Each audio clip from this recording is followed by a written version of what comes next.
ఢిల్లీలో 800 విమానాలు ఆలస్యం అంట. ముంబై కొన్ని ఉత్తరాది విమానాశ్రయాల్లో జాప్యం.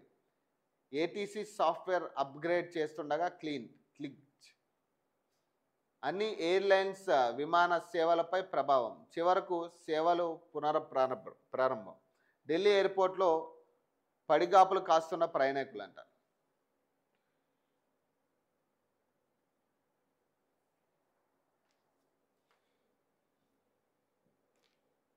జూబ్లీహిల్స్లో ఓటమి అంగీకరించిన రేవంత్ రెడ్డి అంట.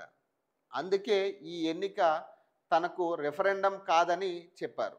ఎన్టీఆర్ పేరు ఎత్తే నైతిక హక్కు ఆ పార్టీకి లేదు. ఆయన్ను పదవి నుంచి తొలగించిన దుర్మార్గపు చరిత్ర కాంగ్రెస్ది. జూబ్లీహిల్స్ రోడ్ షోలో కేటీఆర్ మాట్లాడింది.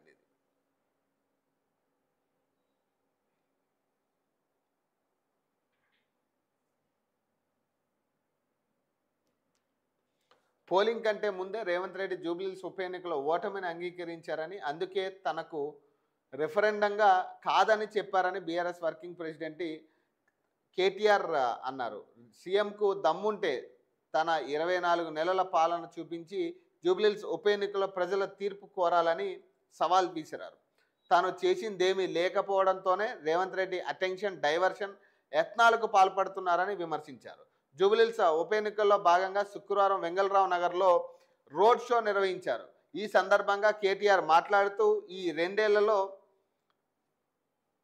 సబ్బండ వర్గాలను 6 గ్యారంటీల పేరుతో మోసం చేశారని, జూబ్లీహిల్స్లో గెలిస్తే అభివృద్ధి చేస్తామని కాంగ్రెస్ నేతలు చెబుతున్నారని, కంటోన్మెంట్ ఉప ఎన్నికల్లోనూ ఇవే మాటలు చెప్పారని గుర్తు చేశారు.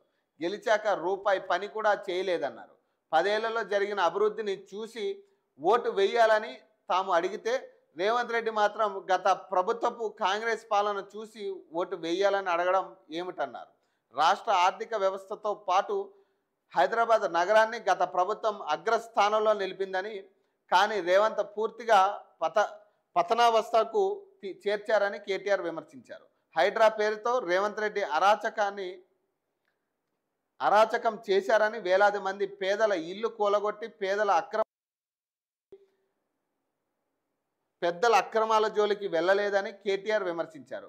పేదల ఇళ్లను కూలగొడుతున్న హైడ్రా బుల్డోజర్ బస్తీల జోలికి రావద్దంటే జూబ్లీహిల్స్ ఉప ఎన్నికలో కాంగ్రెస్కు గట్టిగా బుద్ధి చెప్పాలన్నారు. ఈ సందర్భంగా మంత్రులు అక్రమంగా నిర్మించుకున్న ఫామ్ హౌస్లు, ఇళ్లను కేటీఆర్ తన రోడ్ షోలో ఎల్ఈడి స్క్రీన్లపై చూపించారు. రేవంత్ రెడ్డికి దమ్ముంటే తన మంత్రుల అడ్డగోలుగా అక్రమంగా కట్టుకున్న ఈ నిర్మాణాలను తొలగించాలని సవాల్ విసిరారు.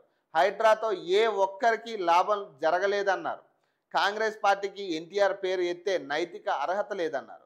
ప్రజాస్వామ్యబద్ధంగా భారీ మెజారిటీతో గెలిచిన ఎన్టీఆర్ను పదవి నుంచి తొలగించిన దుర్మార్గపు చరిత్ర కాంగ్రెస్ పార్టీకే దక్కిందన్నారు.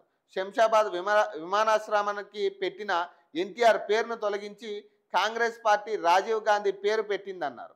కాంగ్రెస్ ఎన్టీఆర్ విగ్రహాలను పెడితే ఆయన ఆత్మ ఘోషిస్తుందన్నారంట.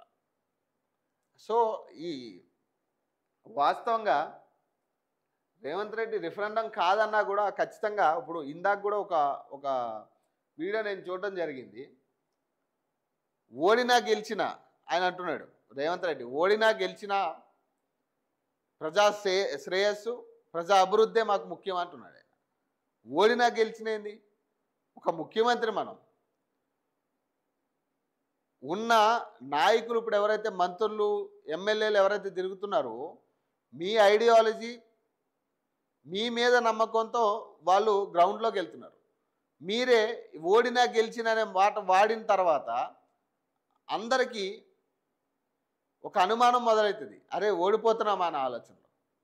అది ఓడొచ్చు గెలవచ్చు పక్కన పెట్టండి, అది వాస్తవంగా ఓడినా గెలిచిన అనేది ఈ సందర్భంలో మాట్లాడదు. ఎందుకంటే 3 రోజులు ఉంది ఉప ఎన్నికకి.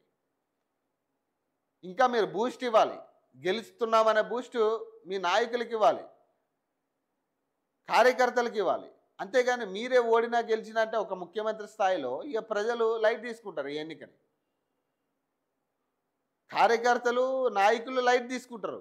అరే ముఖ్యమంత్రి ఓడినా గెలిచిన అన్నాడుగా, మనం ఓడితే ఏముంది గెలిస్తే ఏముంది అన్న కాడికి కార్యకర్తలు వస్తారు. సో ఖచ్చితంగా మీరు ఒక ముఖ్యమంత్రిగా బూస్ట్ ఇవ్వాలి వాళ్ళకి. అరే గెలుస్తున్నాం, మనం ఈ ఎన్నిక గెలుస్తున్నాం అనే బూస్ట్ ఇవ్వాలి మనం.